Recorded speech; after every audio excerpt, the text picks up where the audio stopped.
Hello, Dharma friends. I'm so happy you can join me today. Would you please put your hands together and join me in Gasho? The primal vow of Amida Buddha. If, when I attain Buddhahood, the sentient beings of the 10 quarters, with sincere mind entrusting themselves, aspiring to be born in my land and saying my name, should not be born there, may I not attain the supreme enlightenment. Namo Amida Butsu, Namo Amida Butsu, Namo Amida Butsu, Namandals, Namandals, Namandals, Namandals, Namandals.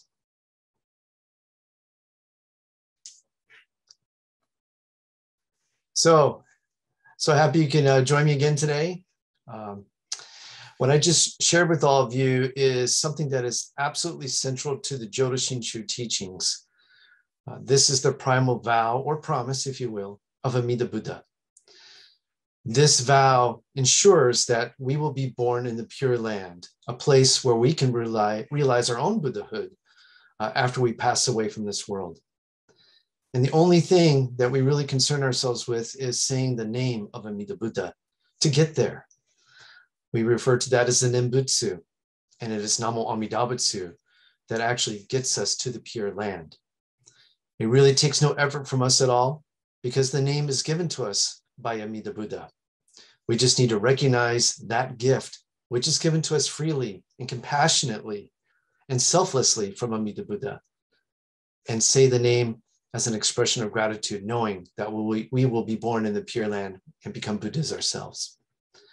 And the thing that I really love about the primal vow is the Buddha says, if you say my name and don't make it there, then may I not be a Buddha. And yet we all know that Amida Buddha has realized Buddhahood. And so if this is our guarantee that we will realize our own. And that final line about should sentient beings not be born there, may I not attain the supreme enlightenment, speaks to me about something very special that is near and dear to my heart. It means leaving no one behind.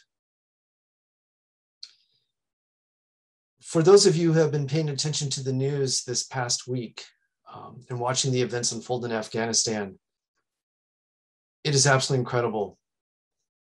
It's heartbreaking, while at the same time, absolutely amazing.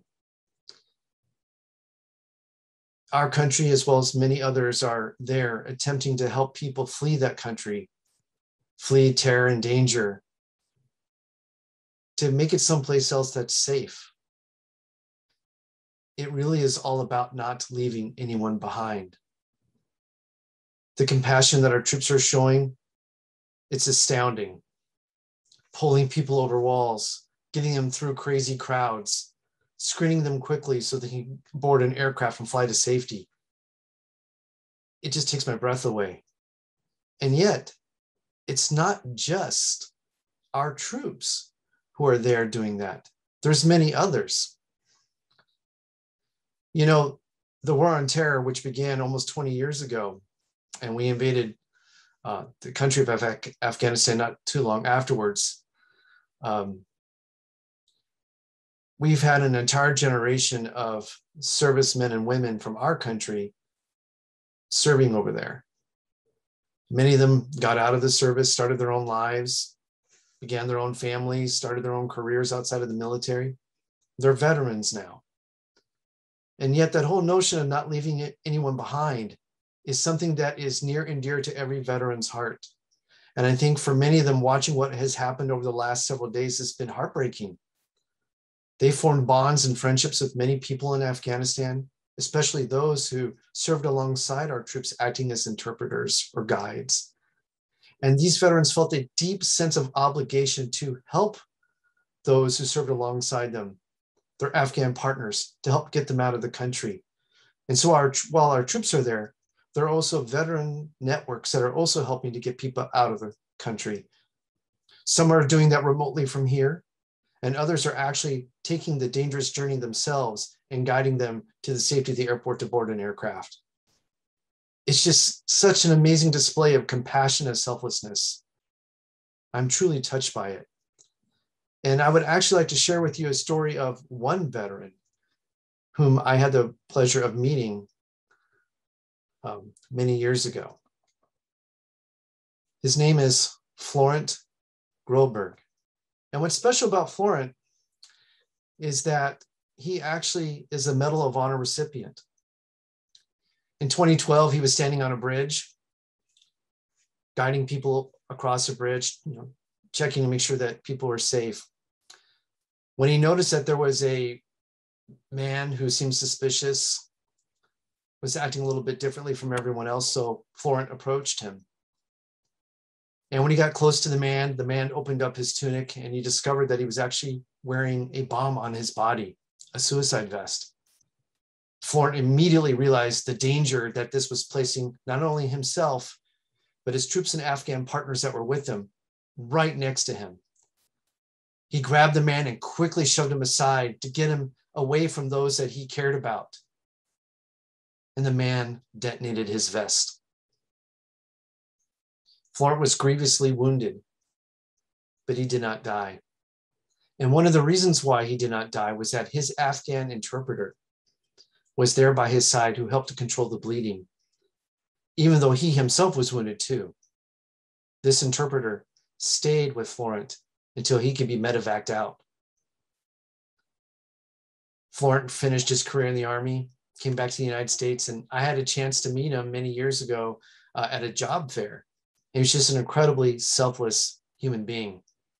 He did not consider himself to be a hero at all. When the events of this past week began to unfold, he realized that he had to get in contact with that interpreter again to make sure that he could escape the country along with his family. So he reached out to him and he said, "Hey, you got to make it to the airport. You got to get out. It's not safe for you." And the man replied, "I know. It's very dangerous and terrifying right now." So the man made an attempt to go to the airport, but he was pushed away by the sides of the crowds and the Taliban checkpoints. Florent knew that he could not, afford to just stay there and wait for things to improve because they weren't going to improve. So he got in touch with his network, both people in the military and outside, and he made some arrangements. He called the man back. And so while Florent was in the United States, he was in direct contact with this man. And he said, "Look, here's what you need to do. Tonight, you need to grab your family. Don't bring any luggage. Don't bring anything, and just come to the airport. When you get through the initial checkpoint, because the crowds will be a little lessened, I want you to go away from the crowds, and you're going to walk to a special place, and I have arranged to have a sergeant there waiting for you." Needless to say, his friend was quite scared about this, not knowing what to expect. But he decided to follow Florent's words of encouragement and advice, grabbed his family and his children, and they made their way through the checkpoint, thankfully. And then they broke away from the crowd, walking silently along the perimeter of the airport until they got to the appointed place.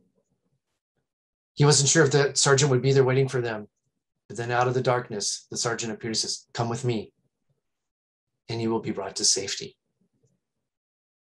This is just one example of many that have been playing out this week, and it truly brings to heart the whole idea of leaving no one behind. So you may ask yourself, what does this have to do with Buddhism? Well, I would like to actually share a story with you from almost 1,000 years ago. And it's a story about a statue of Amida Buddha in Japan. So, when we think about statues of Amida Buddha, there we go. When we think of statues of Amida Buddha, this is typically what we see in a Jodo Shinshu temple. It's a statue of Amida leaning slightly forward to demonstrate that Amida is coming to you, and that there's nothing you need to do. And so this is a very common depiction of what Amida looks like in temples, not only in the United States, but also in Japan. And when we go to temples, that are not Jodo Shinshu, we hear about some other practices that people may follow, such as circumambulating around a statue of the Buddha. And circumambulating is basically making a clockwise circle around a statue. And usually what people do when they're going around the statue is they're reciting the Nembutsu, saying, "Namo Amida Butsu, Namo Amida Butsu," as they go around. In fact, our founder, Shinran Shonin, when he was studying at Mount Hiei as a monk, that was one of the practices that he did. Then here you can actually see a picture on the right of people circumambulating around a stupa. And this stupa is the Amitabha, which is another name for Amida Buddha, the Amitabha stupa, located here in Arizona, up in Sedona. So it's the Amitabha stupa and Peace Park.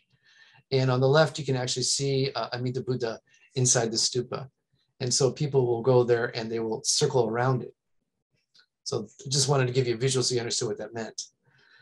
So anyway, let's get back to our story. So about 1,000 years ago, at a temple known as the Eikando Zenrinji temple in Kyoto, there is a very special depiction of Amida Buddha in this temple. And so let me share the story with you. So there was a priest there who practiced, and one of his practices was circumambulating around a statue of Amida Buddha. And on one morning, it was really cold, it was winter time. He was doing his practice, and maybe his heart wasn't into it. Maybe he was focused on the cold or whatever, but he was just mindlessly, going around the statue of Amida Buddha and saying, Namo Amida Butsu, Namo Amida Butsu, Namo Amida Butsu, Namo Amida Butsu, Namo Amida Butsu. And maybe his mind really wasn't on what he was doing. And as the legend goes, the statue that he was going around began to move and then began to walk down towards this priest. So you can imagine how shocked this priest was to see this happen. And he stopped his circling at that point in time. The statue got in front of him, put his back to the priest, and then looked over its shoulder and said, "Follow me, and I will lead the way." Truly an interesting story. But since that time, there's been a very special statue enshrined in this temple. And this is what the statue is. It's known as the Mikaeri Amida, the Amitabha, looking back, looking over its shoulder, looking back as if to say, I'm not going to leave you behind. Please follow me. And so when we think back about the primal vow of Amida Buddha, the idea that you will be born in the Pure Land based off his promise, that he would not be enlightened unless all people can come with him. That is very much the same way as I will leave no one behind. Please come with me. So as I watched the things unfold this past week and saw the heroism of not only our troops, but the many other people who were not in the military, selflessly giving of themselves, showing great compassion to lead others to safety, I was immediately reminded of this story, of this very special depiction of Amida Buddha. So I hope you enjoyed this story. I hope it touched your heart a little bit.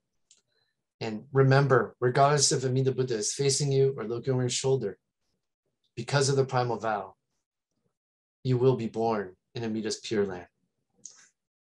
So I invite you to close today by placing your hands together in Gasho and join me by reciting the Nembutsu. Namo Amida Butsu, Namo Amida Butsu, Namo Amida Butsu, Namandats, Namandats, Namandats, Namandats, Namandats. Thank you, everyone. I hope you all stay safe and healthy, and that I'll get to see you all soon. Take care. Bye-bye.